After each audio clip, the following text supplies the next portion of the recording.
Welcome back, you guys. So as promised, yes, we're going to start with the next project on the project formerly known as the Nasty Reno. So I did read the comments, and there was 3 in the comments that I thought were really good, and then I came up with another one on my own. So what were they? One of them was the teepee project. So that is, what's teepee?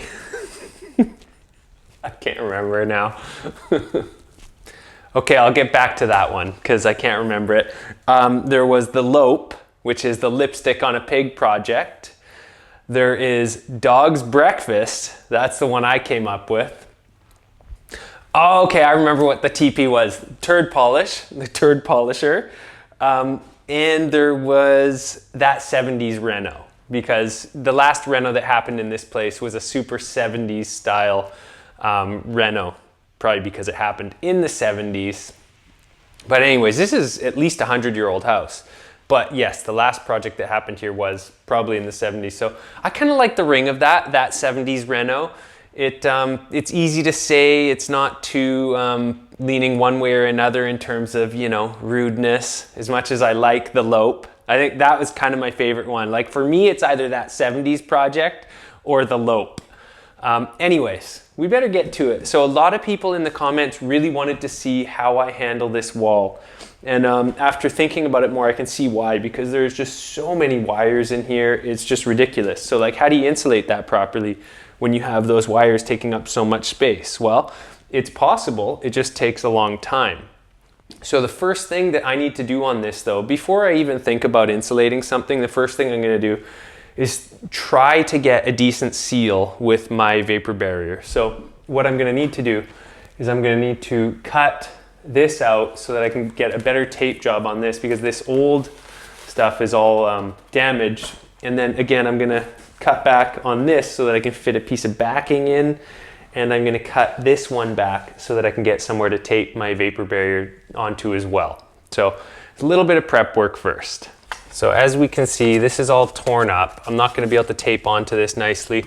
So what I'm going to do is I'm going to take my level, and we're just going to go up about 1.5 inches or so. And I'm going to make a score here. And I'm not doing it super hard. I'm just doing it gentle. Because all you need to do is just get the line there first. Once the line is there, then we can push a little bit harder. So now I'm actually putting a little bit of muscle into it, but again, not so much that I'm gonna, you know, miss and slash the whole place, or myself.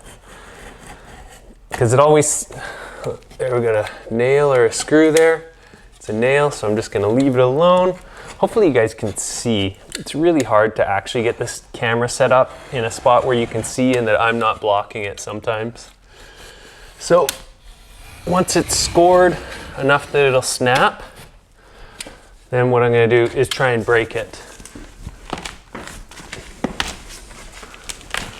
So the reason that I'm doing this is because now I can cut the back of the drywall paper without cutting this old vapor barrier right here.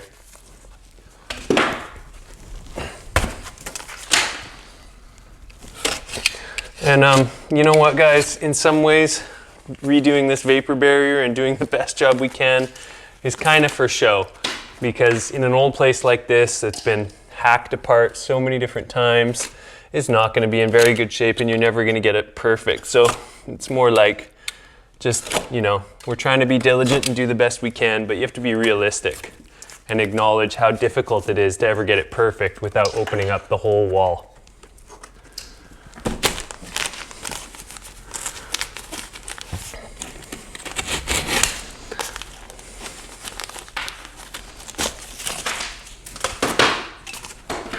Now I'm going to grab what a lot of people call the beekeeper's tool, beehive tool or whatever.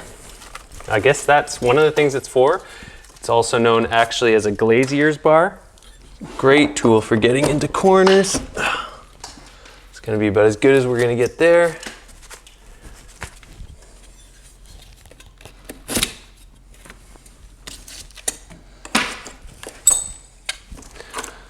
Tool is also good for getting out nails here and there. Get that little bit right there.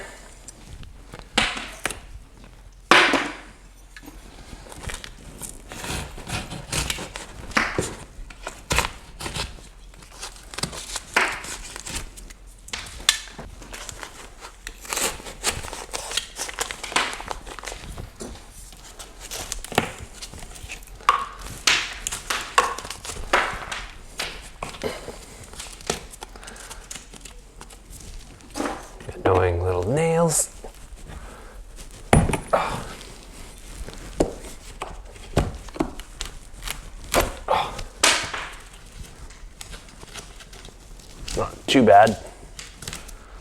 Okay, same thing right here. We're just trying to get to a part where it's not damaged and where I can, this one's not even so much about taping this off, it's about getting some backing in behind here. Let's get this stud right here, and then we have about 1/2 inch, so I really can't do much with that. So I'm gonna give myself a good couple inches. It'll make it easier to break and cut too. Again, just a quick score.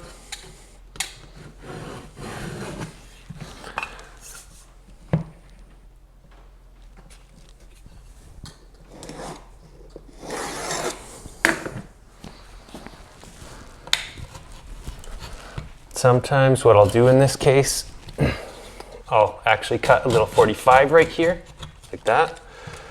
And then it makes it easier to get your knife in.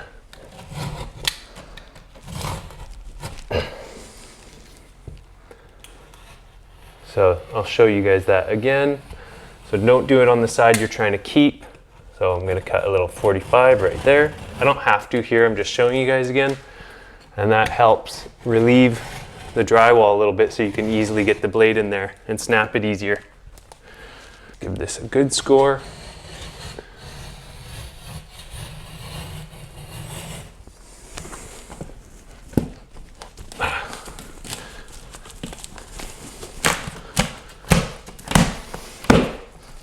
There we go.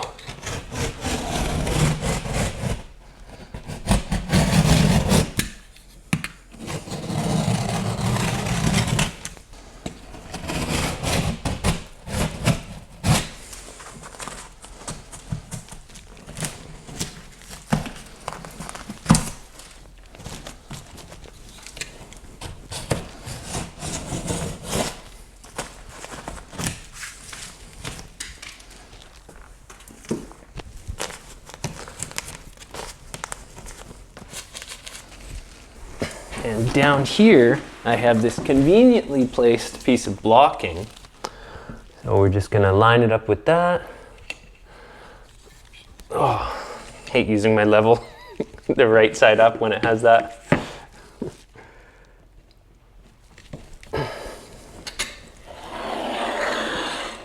Right to there. This blade is dull. Close your eyes.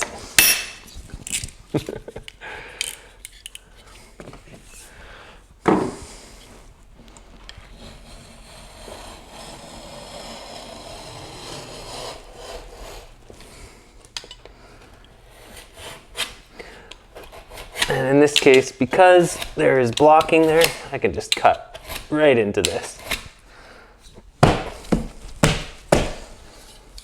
It still helps to break it though. You know, you wouldn't think there's so much to cutting drywall, but actually, it's a fair bit of work. And I know people, you're asking, why aren't I using fancy tools to do this? Well, one, when I showed you guys that fancy drywall cutter outer, that was my friend's tool. I was borrowing it and showing you. And if you have to remove a lot of drywall regularly, yeah, it's a good tool. But I don't have to remove a lot of drywall very often, so I never bought one. All right, so we can just take this out of here. But now we have a solid edge to tape to, and it's gonna squash it right up here. So we're looking good.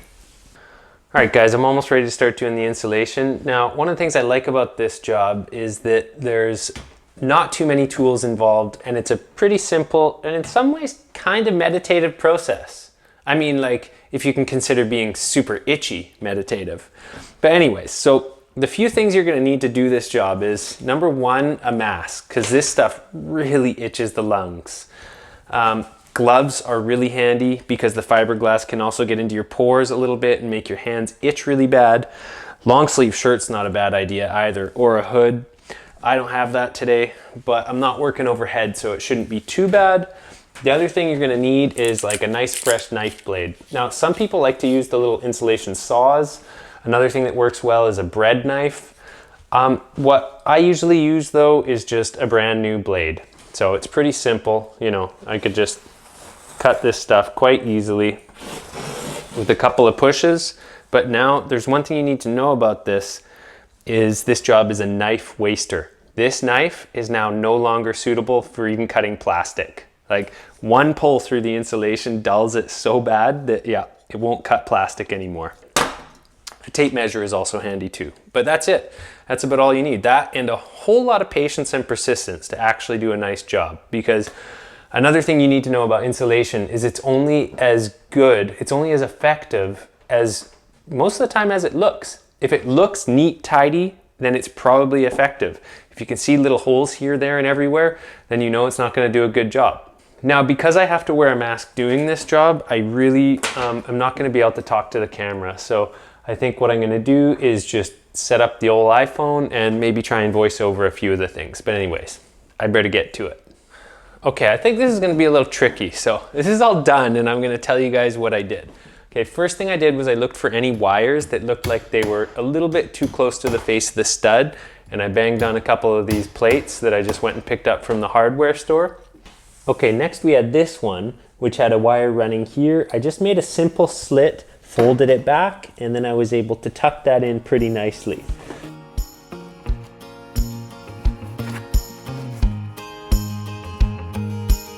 Okay, so this one here was really simple. Again, I just cut it. And what I do is I cut it about 3/4 of an inch wide so there's enough friction for them to fit. I cut out the box, but I cut it a little bit smaller than what it is. So when it goes in, again, there's friction.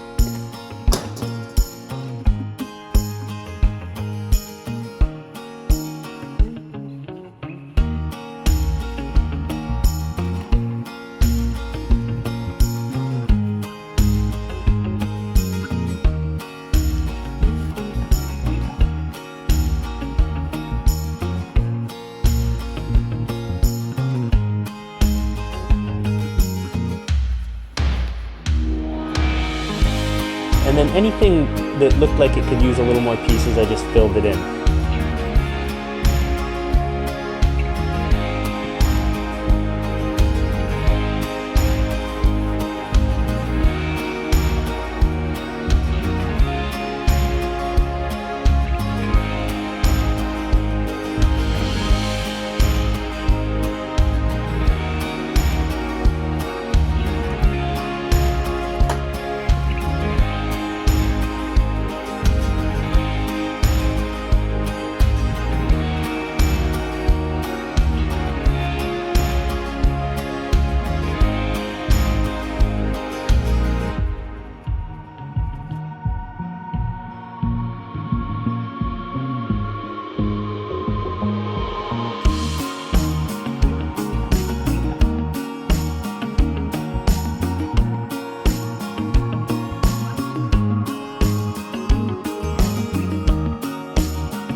So that process really just consists of breaking it down into bite-sized little chunks that you can insulate, and then making sure that your big pieces that you put in have enough friction to hold it all together. And then again, filling in any little bits you didn't get with broken off little chunks. So it was quite the job. I'm pretty happy with how this looks, you know, for something with so many wires and so many annoying little things. I think this is pretty tidy and we did a pretty good job here. So now there's just a little bit more I need to do in that back corner. I got some spray foam insulation. This is an old can, so it's not working particularly nicely, but some is better than none. This is the door and window stuff, so it's not gonna put too much pressure on the poly when it comes out. Anyways, I'm gonna be doing this for a bit. Next thing to do after this is cut the poly. But I want to make sure it's nice and full. All right, now it's time to do the poly. Make sure you get the stuff that's actually the 6mm poly vapor barrier, proper old vapor barrier stuff. So I'm just gonna go a little bit longer than what I have here. So what you can do, if you need to get it to stay still, is you can tack it to the wall. You're gonna be drywalling anyways, so it's not a big deal. Let's give it one more. I actually have a hammer tacker, a box of staples that aren't broken, and all the other tools I need today. It's amazing when that happens. I didn't have to buy a hammer tacker. I still have one from the last time. Oh, it is exactly long enough to do this job. I didn't even have to cut it or staple it. Okay, now that we know it's long enough, time to do Acousti-Seal. So that's this glorious stuff that you don't ever want to get on your clothes, ever. It can get wiped off by, what is it? Mineral spirits, you know. Good old paint thinner will clean it up, but it won't get it off your clothes. It'll just clean it off your hands and maybe something else you get it on. Okay, gotta find something to give this a little stabby with. I often just look for like a wood chip, or like in this case, I just found something that I swept off the floor earlier so that I don't have to get it on stuff. So I'll be using this stuff around the perimeter, like so, to seal up the stud on the outer edge and along the bottom of the wall right here. So once you press that plastic against it, it forms an airtight barrier. And I'm also going to put it on this stud because it's easier than taping it. And remember, we had this one here that we can also do that too. Whenever I'm done with things like this, I usually hang it in the garbage can. All right, how are we doing for staples? Yeah, that's enough to get started. Okay, so the idea here, you guys, is to just go a little bit long everywhere, because then you can kind of cut it into place. And instead of trying to cut really square corners and mess around with it, you just cut everything, leave everything a little bit long. So I'm a little bit long in this corner here. I'm gonna put a tack right in the middle here, just to get it in place. Don't tack your thumb. Okay, so that should do something to hold that there. And I'm just gonna kind of eyeball this line, make sure it's sort of straight there. Another couple of here. So now I can kind of let this thing go. Now I can focus on this corner back here, which we have a little extra room. So eyeballing this line to make sure it's relatively straight. Okay, now I forgot to do something. I forgot to take the electrical panel off. Thankfully, I haven't pushed it into the Acousti-Seal yet, so it's not all covered in black goo, but it's nonetheless a little bit annoying. All right, now we can get back to it. I don't like working around open panels, but sometimes you just have to. Get this nice and straight. Let's start back in this corner, hey? Why not? There we go. You can pull it a little bit taut.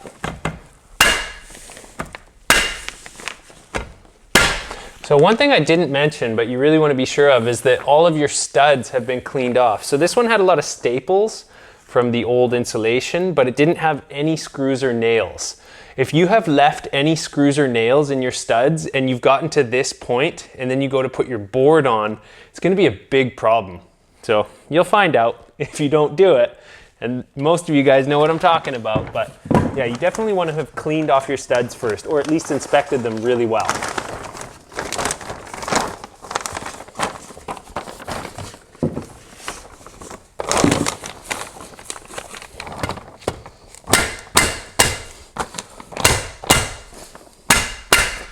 So the main thing I'm trying to do here is just make sure this thing stays square. So that's why I tried to get it sort of level at the top, and then I worked my way down this corner, and I'm now going to be working my way over, trying to keep the tension on it to keep it nice and taut.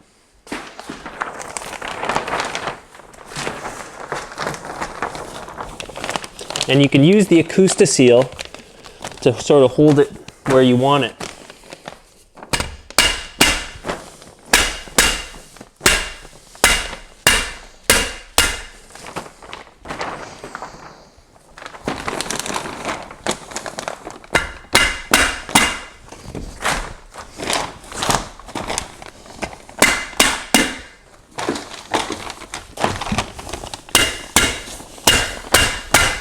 I like to staple all the studs.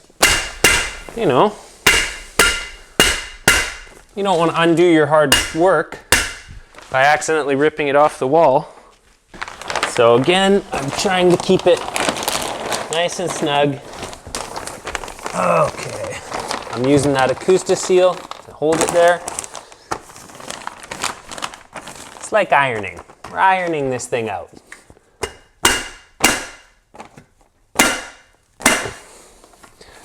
Okay, so that's pretty good. Now at this point, I can cut it.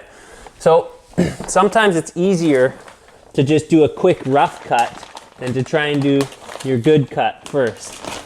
So I'm just gonna get most of this stuff off of here, because your next cut should be pretty accurate. Maybe use a nice blade. This is just gonna help me have an easier time doing my good cut. Oh, oh, oh. Pulling it off the wall.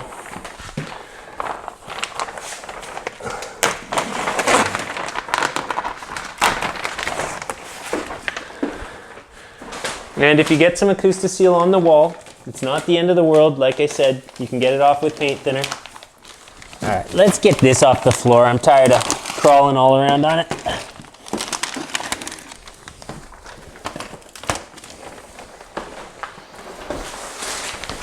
You want to be careful of these.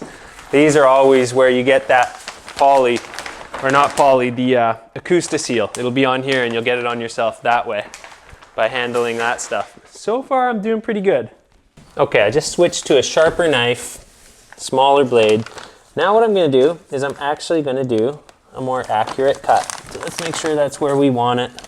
It's going to be too hard to get a staple in here. I'll just mash the drywall.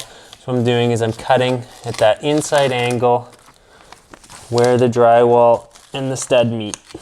This is where I'm probably going to get messy at some point.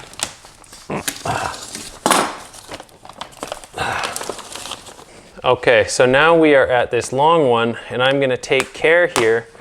I know you can't see it yet because I haven't gotten down to where the camera's filming, but you'll see in a second. So I'm cutting about 2 inches away or 1.5 inches away from the drywall, and I'm being really careful not to cut the old vapor barrier. So this is where we are going to be joining the two with red tape. It's all just about being real careful, planning ahead. So now we can tape this together really nicely, and we've got a seal right there. Same thing up here. So I'm only going to about right here, maybe about 1 inch below. So that's why we cut it off roughly, because now I'm able to get in there and use a little care and attention to make sure, not Karen's attention, a little care and attention. Nothing's wrong with Karen's attention if it's the right kind of attention, but I'm sorry. But yeah, so now we can easily tape this, and it's going to be sealed up to the best of our ability given these janky situations. Even Karen would approve. To all the people named Karen in the world who are lovely human beings who commit none of the things that a Karen does, I apologize. It used to be a great name. Oh, so now we're just cutting in this corner. Yeah, just cutting it at the corner. Cutting corners once again. Getting Acousti-Seal on my nicely painted trim. That's okay. Shouldn't have been done first anyways. Who did that? My Joe Boxer sponsor showing again. You guys, the Joe Boxer thing is just blatant evidence that my wife shops for me at Costco. Yours too? Yeah, thought so. Okay, so I'm gonna cut this right about here.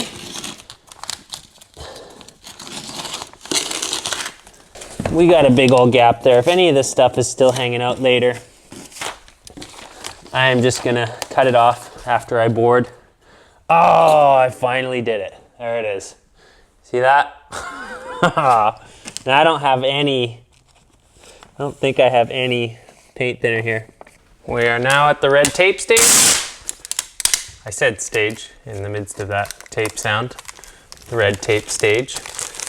So we can now tape this up to the best of our ability. We can't say we didn't try. By we, I mean me. But you're watching. That counts for something. You've joined in on this experience, haven't you? I hope it's been worth it. I hope you've learned something. I don't think that, you know, an insulation and vapor barrier video is gonna get too many views. My past ones haven't, but I enjoyed making this for you. So I'm now just doing my best to seal these up. This isn't even the right kind of box. It should have like an actual foam flange all the way around this that seals when the board gets pressed up tight, but I don't know. Electricians are long gone on this job. Wasn't Redison, I can tell you that much. I don't know who it was. I'm not here to point the finger. I'm just here to do the best I can on it.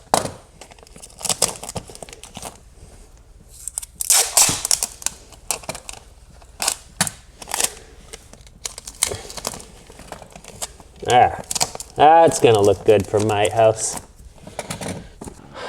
All right, you guys, it is done. And I think we better take a look. Okay, again, we have the acoustic seal on the bottom, sealing it up. Once that board gets pressed in, cut off any extra if it's still hanging out there. Now we got the plugs. I did my best to cut them open and then wrap the tape around and kind of tuck them onto the edge like that. We got this edge over here. Again, I put a little extra tape just for insurance and to kind of hold it there, and because a few spots were cut a little shorter than I wanted it to be. Same thing up here, it's sealed up there. Another plug sealed up. And we have this thing cut out and sealed up to the best of my ability. Same with that edge. And we have that one down there. All right, you guys, so this was a lot of work, as you can see, and I did my absolute best. Is it perfect? No. Is it good? Absolutely. So I'm gonna be able to sleep well at night doing this. We've got these little covers here, so I know that I can come and I can just board this thing and not have to think about too much. So that's what we're gonna do on Monday. The only thing that's missing right now is, now that it's all sealed up, I can put a little strip of plywood backing, maybe some 3/4 or something in there. I'm gonna just stuff it in there, and then we'll have something to fasten this joint to. All the rest of them have something to fasten to. So I'm very happy with this. It's done. I hope you learned a lot in this video. I hope you didn't come away with nothing. And if you already knew how to do this stuff, I hope you just enjoyed the video. If you're still watching it, you must have. Either that or you are judging me harshly. And that's on you. Anyways, I'm doing well and I'm feeling good about it. So I want to say thanks for watching Vancouver Carpenter. Hopefully you got something out of this video. We didn't even get to the other wall today. That's its whole own other thing. I don't think we're gonna make an entire video about that. I'll just show you guys the stages maybe, because we've already seen how I tackle all the little niggly bits of this job. Anyways, hope you're doing awesome out there. It's pouring rain out here. I gotta get home. I got people to see, things to do. It's my weekend starting now. So thanks for watching. Till the next one.